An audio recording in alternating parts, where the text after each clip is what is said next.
Light focus की direction में आ रही है, आप ये देखो, पहले आप मिरर को ड्रॉ करोगे, polish surface, pole, centre of curvature, focus point.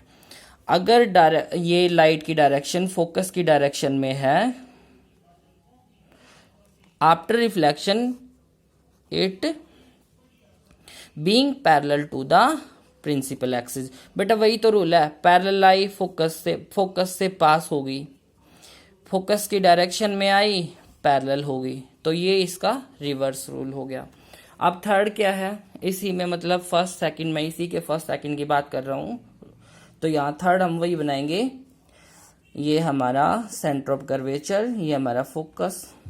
अगर डायरेक्शन लाइट की सेंटर ऑफ कर्वेचर की डायरेक्शन में है तो लाइट यहाँ पर नॉर्मली फॉल करेगी, वही मैंने पीछे बताया था, 90 डिग्री का एंगल बनाएगी, और इस डायरेक्शन में लाइट उसी पाथ पर वापस चली जाएगी, और इसी पॉइंट को हम क्या बोलते हैं कि इस लाइट ने प्रिंसिपल ऑफ रिवर्सिबिलिटी को होल्ड किया है।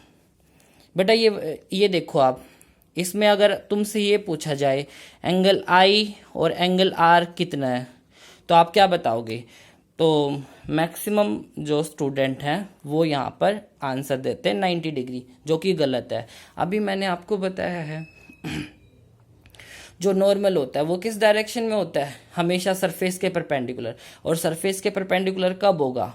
जब वो सेंटर ऑफ कर्वेचर मतलब सेंटर की डायरेक्शन में होगा।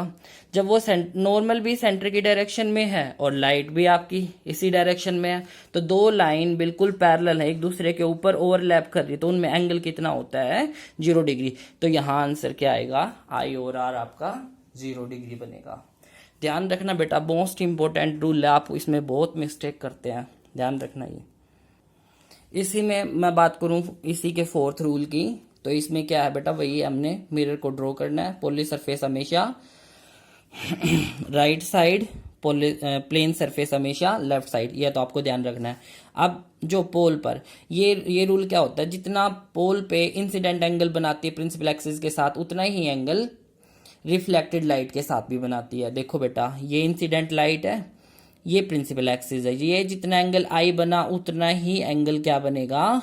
आर बनेगा।